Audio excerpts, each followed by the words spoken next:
do it. Okay, so today we're here with Kat John. Now, I met Kat at Liquid Runes in Sandringham with John Kappa many moons ago. Yes. And your first meditation session I ever did blew me away. Absolutely blew me away. So, Kat, I want to take you on your journey. How did you get started with meditation and why? I guess, how did I get started and why? Fundamentally, I always lived a life outside of myself, meaning everyone else was more important than me. And I always needed people around me. I needed people around me to feel loved, to feel accepted, to feel okay, to feel like I was liked. And that was for like a big chunk of my life, a massive chunk of my life. And that, I guess, played out in many ways of doing things that I knew weren't good for me, but I needed to be liked, I needed to be loved, and I needed to be accepted. And there was a pretty big turning point in my life in 2009 when I had to have brain surgery. I was in chronic pain for 5 years before that, and I was taking medication, highly medicated, because it was just chronic pain everywhere from head to toe, and it was not muscular pain, it was this horrible nerve pain. And really no medication was actually making the pain go away. It was just dulling my mind so I wouldn't really experience it and feel it to its full capacity. And then with certain events, I was standing at the top of a set of stairs and was about to go and get the next patient because my background's nursing. I went to get the next patient with my boss and went to walk down the set of stairs, and I didn't know how to walk down them. I just actually didn't know how to put my brain to my feet and go walk. So I went and got a scan straight away, and then my neurosurgeon said in 6 weeks, you have to have surgery within 6 weeks, otherwise in 6 months you'll be a paraplegic. And that was like a big life shock for me, big life shock. And then I had the surgery thinking my pain would go away, but it didn't. So then I was going on higher dose medication. And again, just seeking, I guess what I did before that was I was seeking love, acceptance, and okayness outside of myself.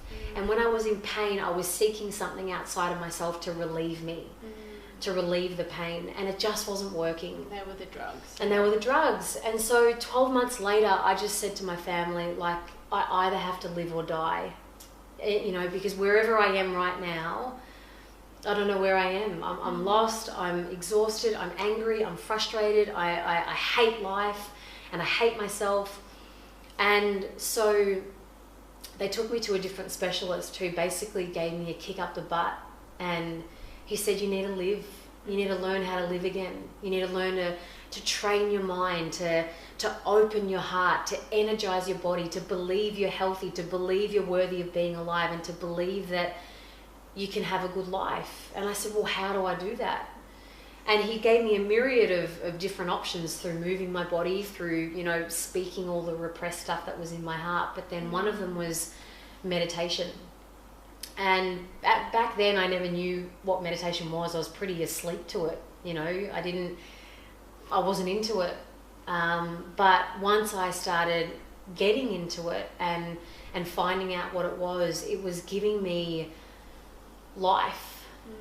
It was actually giving me me. It was giving me, this relationship with myself that was intimate and connected, and I was finding things inside of myself that I never knew were there. Yeah.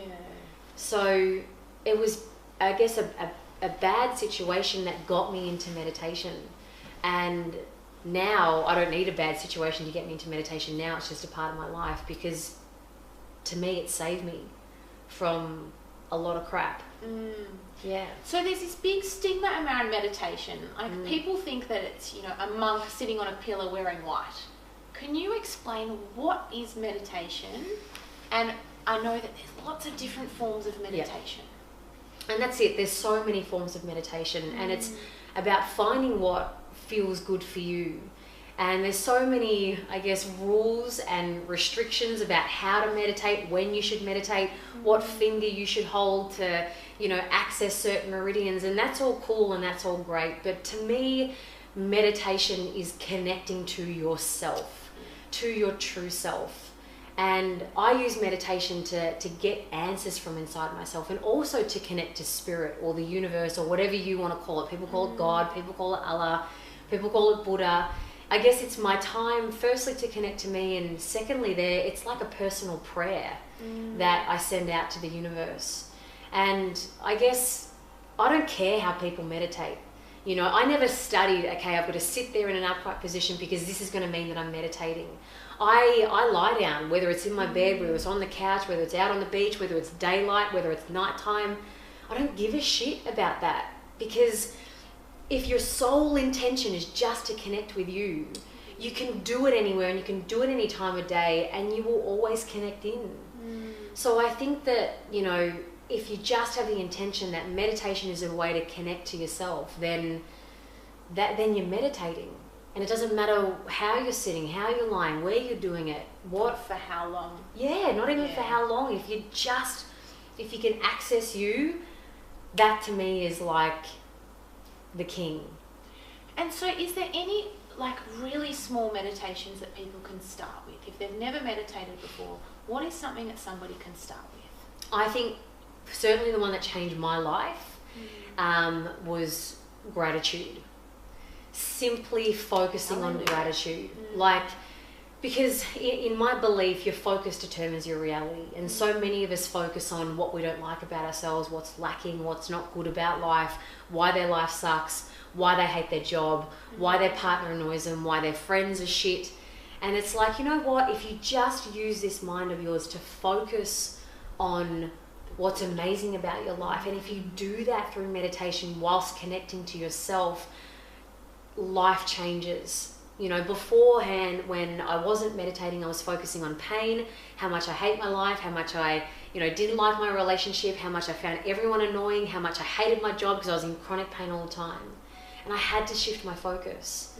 And it was the process of gratitude in meditation that's the easiest way that you can, I guess, meditate and use a positive influence through meditation. What are 3 things that you're grateful for right now? I'm grateful for you. I'm grateful for you being here, that you came. You know what? I'm grateful for John Kappa for bringing you to Liquid Room however many months ago, because that has then allowed this relationship that we've developed and that we've created. And I'm grateful for this beautiful space that I'm in, that in meditation, I asked for it. So gorgeous. We were just talking about this. Yeah. This is Kat's meditation space, and it is so beautiful. So beautiful. It's got such great energy. Yeah. So 100% grateful for that, for this, because I asked for it, and I'm grateful for the beautiful relationship that I've got with my partner, because again, through meditation, I asked for him. I envisioned him, I imagined him, I felt him, and now he's here. So, it's so easy to be grateful. And again, to shift your focus, and meditation is just a beautiful way to do that, to be grateful, to sit, to breathe, to close your eyes and just focus on happy memories in your life. Yeah. Focus on what's awesome about today. Focus on who are the people in your life that you love. And then focus on what you love about yourself. Like, bang, you've just changed your day.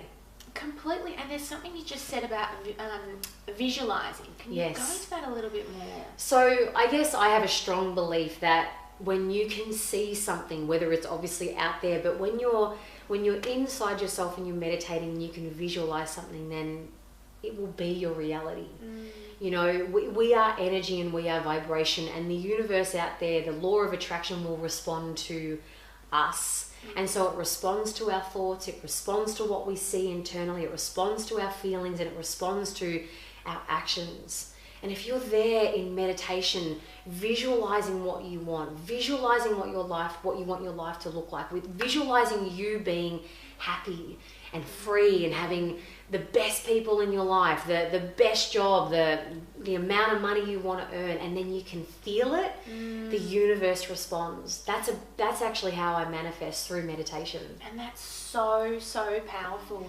And it's not just material items. Like, it's not just about cars or money or houses or whatever. It's about feelings and 100%. and people and, you know, who you want to be surrounded with and what you want to do in your life. Absolutely. If you visualize how you want your day to pan out and how you want to feel all day. So if you close your eyes and you're like, you know what, I want to feel empowered all day. I want to feel at peace all day. And then you visualize yourself doing that all day or being that all day in all your interactions, in how you see yourself in the mirror, in what you're doing in your work. You're setting up your day, and that's intention setting too. So visualization in meditation, that's a big thing that I focus on, because it becomes your reality. And how often do you think people need to visualize? Like, is it, a couple of minutes a day, or is it, 5 times a day, or what would you say that people should start with? I think once is enough. I think if you can set your day up, I guess for me personally, I like to set my day up in the morning because I don't know I've done it, and then I don't have to worry about it. But I guess everyone's going to be different. But once a day is enough. Like, just show yourself once a day that you've done it, you've achieved it, you've accomplished it, and then get on with it. But because it feels so good, you might want to do it again. Yeah. Or you might want to do it, like if you start slumping in your energy, in the middle of the day or later on in the day, that's a nice time to re-pick yourself back up and go back to the intention that you wanted to set. But once a day is enough, and it doesn't have to be long. As long as you can see it and feel it, and it brings a smile to your dial, and you're feeling good on the inside, like, to me, that's job done. Yeah. Job done. So people think that, when it comes to meditation, as we were talking about before, it has to be 20 minutes, 30 minutes a day, and people just don't have that. So, if it can be a couple of minutes of visualization, I sometimes do it before bed, so I can go to bed dreaming about what I want, which I've always found very powerful. But, how long do we have to meditate for? A minute. 2 minutes. Yeah. Like, even 30 seconds. Because if you just sit, even if you're standing and you close your eyes and breathing and connecting in, meditating. Yeah. That can be 30 seconds. If you're at work and your boss is driving you mad, get up, go to the toilet, close your eyes and just connect in to yourself. Done. I think, when you meditate over a certain period of time, like over 25 minutes, you do access different parts of yourself. Yeah. You learn to let go of your body more. You learn to let go of your thoughts more. But just like, for anyone who's beginning, you want them to, I guess, feel like they're doing it, and they're doing it well, and they're, it's easy for them. But I guess setting up, like, you need to meditate an hour here and an hour there, you're just going to turn people off. Yeah. So, as I said, so long as you connect in, to me, that's meditating. So closing your eyes and connecting on your breath? Breath is the first place to start. Yeah. Yeah. I always get people to close their eyes, take 3 big, deep breaths, because breath is life. And breath, when you connect in and then you're connecting into life, then great job. And then you can follow up with, what's my intention today? How do I want to feel all day today? Ask yourself a question. You'll get an answer because you connected in. And you can do that in 30 seconds. Yeah. But when you constantly got your eyes open and you sort of, I guess, not having soul focus on you, then it's harder to hear the answers. Now, what's one thing that you would tell your younger self? Oh my God. So many things. But the main thing would be who you were born to be. Yeah. And that makes me want to cry just thinking about it. Because if you're not being who you were born to be, then you're just not you. And that's a lifetime of pain. That's a lifetime of suffering. So if you can just be who you were born to be, then amen. because we all get caught up with, you know, different friendship groups, or we get caught up doing this, Yeah. or we read books, we go, okay, oh, I've got to do this, I've got to do this, got to do this, and that's not really our soul. No. So you find that through meditating, through visualizing, you work out who you are. Yes. And is that the number one thing that you think people need to work out Oh first? my God. Who are you? Because if you're who you are, you're not going to be in the relationships that make you feel like crap. You're not going to be in a job that makes you unhappy and unfulfilled. You're not going to be eating stuff that makes your body feel yuck. You're not going to be thinking thoughts that make you feel, you know, like you're not a good person. Because when you know who you are, you love that, you respect that, you want to take care of that, you honor that. And like, to me, that's the like number one job for everyone's life. Everything else, I believe, is secondary. Who you are. Yeah. Yeah. 100%. Okay, well, that's Miss Kat John, and thank you, Kat. You have been such an inspiration to me, and I want to acknowledge you. You're absolutely fantastic, and I think everyone needs to do Kat John's meditation course. She will blow your mind. She will take you back to places in your childhood that where you're holding on to a lot of stuff that you don't need to hold on to. And I think that once we move past that, we can work out who we are, and we can live the life that we want to live. 100%. So, Kat, thank you. Pleasure. Absolute I love pleasure. you, and you've been such an incredible person in my life. Thank you. Thank you.